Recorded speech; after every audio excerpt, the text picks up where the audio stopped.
Welcome back to Wizard Supercoach. Going to do a team reveal. I would say that it's final, but in reality, it's probably not. It'll probably change in between now and Thursday. Probably more so just with the rookies. Usually there are curveballs in round one and stuff, especially with guys like Bevo and Horse and that still in coaching gigs. But yeah, we're at the end of what I call the information period. So round zero and the practice games obviously are over. As much as I hate round zero, it did give us a nice little sneak peek. Help separate some of the boys from the men. So yeah, that was nice, I guess, from a Supercoach point of view. But in general, I hate it because I just want to pick the best players and I can't. So yeah, AFL, you can shove that one up your ass. But I'll get straight into the team review. I'll try and keep it short. We'll start in defence. I'll give a warning now. My backline looks pretty cookie cutter. I'm seeing this backline everywhere, but if you go back and watch my videos, I've had this pretty much since the start. So, Dacos, don't even need to say anything. Lock him in. I got Tom Stewart. I've also seen people running Houston in that slot, but I don't know. I just think Stewart's got a little bit more consistency and a higher ceiling. Houston does have that killer run at Adelaide Oval, though. I think it's like 7 or 8 games out of the first 10, maybe. I don't know. Maybe not that high. But yeah, it wasn't enough to get him over the line.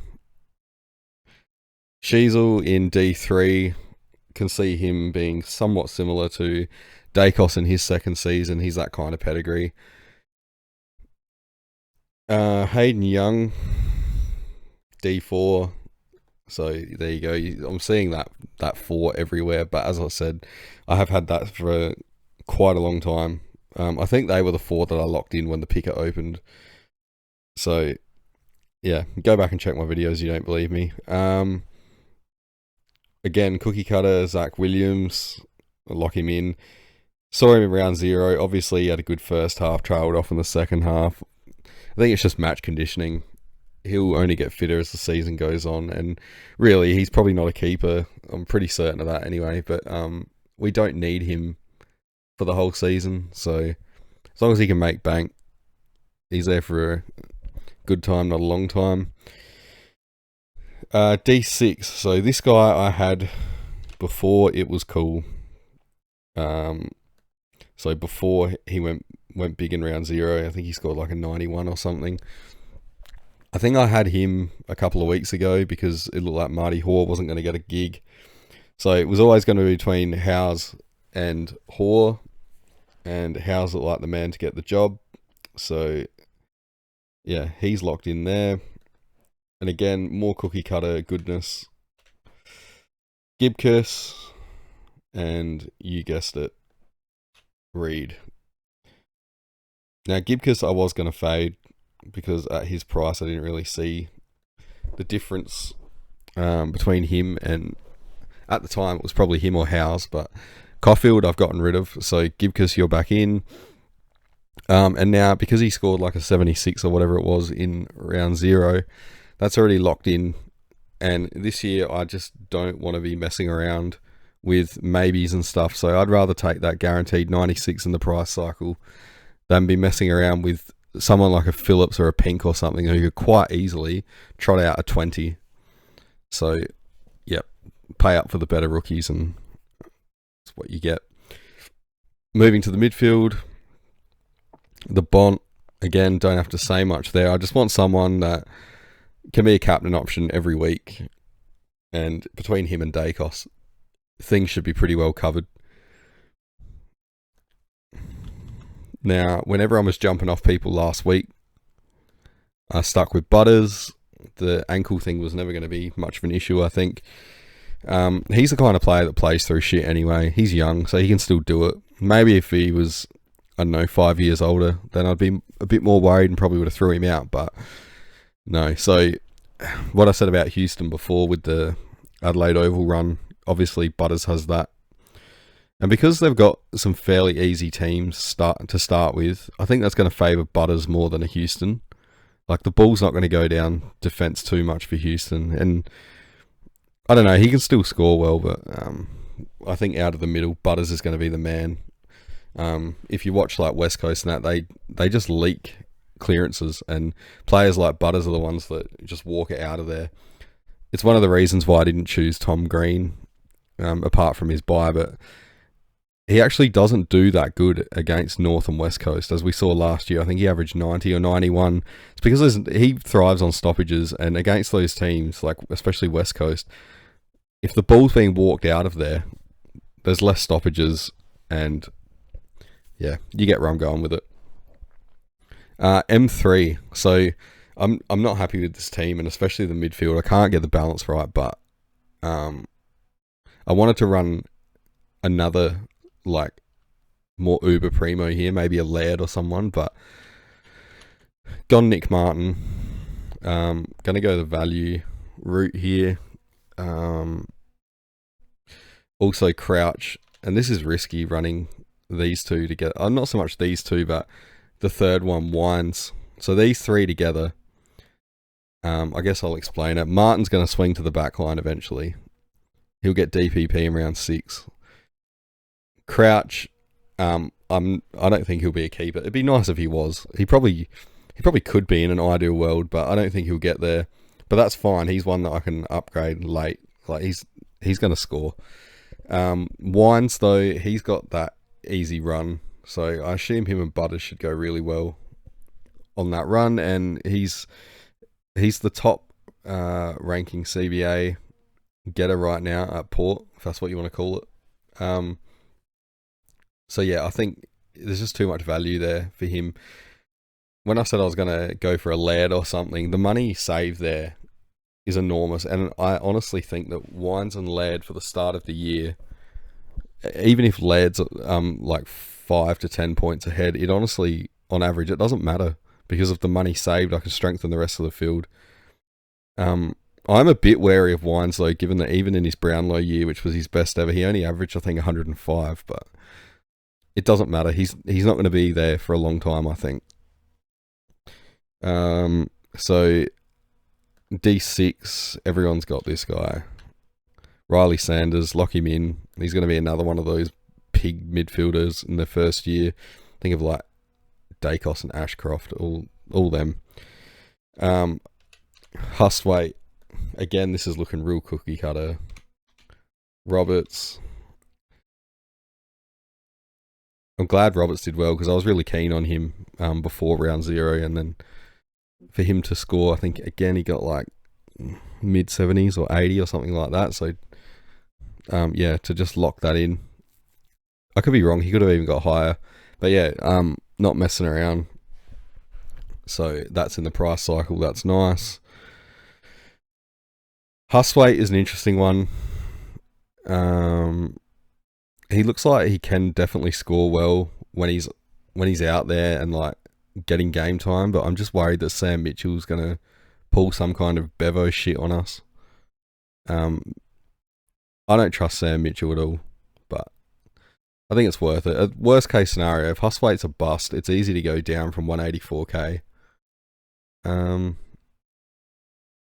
This guy I honestly don't even want in my team. I'm not confident on him at all. McKercher, I don't think there's enough ball back there for everyone to share. I think Sheasel and Fisher are going to take it all. But he's only 200k, so he doesn't need to do that much. He's got good job security and all that, and with rookies, that's one of the most important things, obviously. So yeah, I'll pick him. I don't want to anti-pod that guy, because knowing my luck, if I went against him and got like a Jeremy Sharp or something, it'd just be a disaster anyway. Darcy Wilson looked really good in the practice game. He turned up. I would ideally like to get him on the field, but it hasn't fallen that way. The forward line is a bit weird, so and Jai Clark, everyone has him. Again, I apologise that this is so cookie cutter, this team. I'm actually disgusted in myself. This is not how I normally go, but my season was cooked last year because I tried to separate myself from the pack from the word go. So my philosophy this year is to take less risks and try and separate myself later on. Just stick with the pack for a while and let it separate itself. Max Gawn, Ruck 1, and Grundy obviously R2, with Naismith. Hopefully Naismith can make some money, or at the very least can just cover in the those buy rounds or whatever. I'm not scared by what happened with Gawn. Grundy's not going to score like that every week. Gawn's not going to score like that every week. They'll even out. They'll be fine. I think they're both underpriced. Gawn's got an enormous ceiling. What I find funny is that the week before in the final practice game, everybody jumped on Gawn and said get rid of Grundy, and then 1 week later it literally reversed. Everyone wants Grundy, and I saw a ton of people jumping off Gawn. It's just so reactionary. You need to do your research and back in your research. Like, choosing things based off 1 week is just absolutely ridiculous. But I'm not going to repeat my previous video because I don't know if people were a fan of that, but that's fine. So F1, this is where it starts to get interesting, I think. Now, the forward line's an absolute crapshoot, so I'm not really confident on too much here at all. But he did enough in round 0. That'll back him in. Flanders, he's a bit of a ball magnet. I don't think Gold Coast will have it as easy as playing against Richmond every week, but yeah, he showed at the back end of last year what he really can do, and they weren't even in wins, so yeah, that's fine. I don't know, he kind of gives off a downhill skier vibe for some reason, but if you actually go and look at those final games of last year, he's not. So hopefully he's the go. It was either going to be him or Heaney. I even tried having both of them, but yeah, trying to accommodate Heaney it destroys the rest of the field.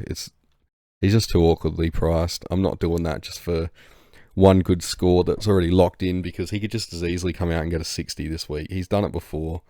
I just don't trust the guy at all. I especially don't trust Horse. So I'm not taking that risk. F2, Zach Fisher. I did not want to pick this guy. I was against picking him pretty much until I saw the final practice game, and then I realised that it would be Jack Zeeble all over again. I didn't start with Zeeble or Fisher last year and wasted a trade having to get them in. It's just that plum bullshit halfback cheap ass role that North Melbourne have year after year. So as long as he can stay fit, he'll be absolutely fine. He could even go top 6. Now this guy here, I didn't want him either, but he did enough to show that, well, he's got 2 Brownlows, so I guess he didn't really have to prove himself, but he did enough to show that he can still score. He was a bit quieter against Port, but even if he just scored that, like, I think it was like 70, 75, even if he averaged that, he's going to make enough money. It's fine. My biggest worry with him, apart from his body, is that if Fremantle were getting absolutely hammered and the game's over by like half time, 3/4 time, or they're absolutely hammering a team like West Coast, is he going to get subbed? He'd probably be the most likely one. I still could make him into Harms, I think, because I think Harms has got a lot less injury trouble and chance of being subbed. Harms is better at kicking goals, and the Bulldogs are like amazing for Supercoach. They have a lot of points to share around. They're probably going to score pretty similar anyway, so I don't know. Fife could easily become Harms. I don't want to go against him though, because I think that he's one that could really tear you a new one if you try and go against him and he ends up doing what he can do. James Jordan, F4. So another one that's got a pretty decent score locked into his price cycle. Again, he could have been Harms.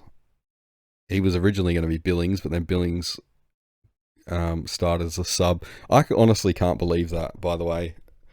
Simon Goodwin, here's my prediction. Simon Goodwin will be gone as coach by the end of the year. He won't even make it till the end. Melbourne's biggest letdown right now is trying to connect that midfield to the forward line. Billings was the guy that could do it, and they played him as a sub. Admittedly, he was pretty shit when he came on, but he's probably pissed off that he was sub. I don't know. But yeah, that's Goodwin's fault 100% because Billings was playing that role to perfection in the trial games. But enough about that. Next up, Harley Reid. Not going against him either. Everyone's got him. Obviously, number 1 draft pick. He's got the ability to hurt you if you don't go there. F6, Sexton. Again, everyone's got the guy. 48% owned. I'd be going there anyway. He's got that role, and he's not like Constable. He actually hits his targets and stuff. The team look to give him the ball. It's pretty much that same Fisher role, so yeah, lock him in. This is where it got really confusing for me. I don't like many of the rookies up forward, but I've gone with Cadman just because he's slightly more expensive. So I feel like if he doesn't go well against North and West Coast, he's so easy to just punt down to another player. There's Seth Campbell, could go down to him. Manor, if he gets a game. If Manor gets named in round 1, he could become Manor anyway. So that's what I was talking about. There's still so many rookies that are viable options. It's just going to probably depend on who's named and stuff like that. And then the last one here is, I guess, a bit of a pod. I don't even know how to say his name. I've just been calling him Biggie Nuon. I don't know. Notorious Big.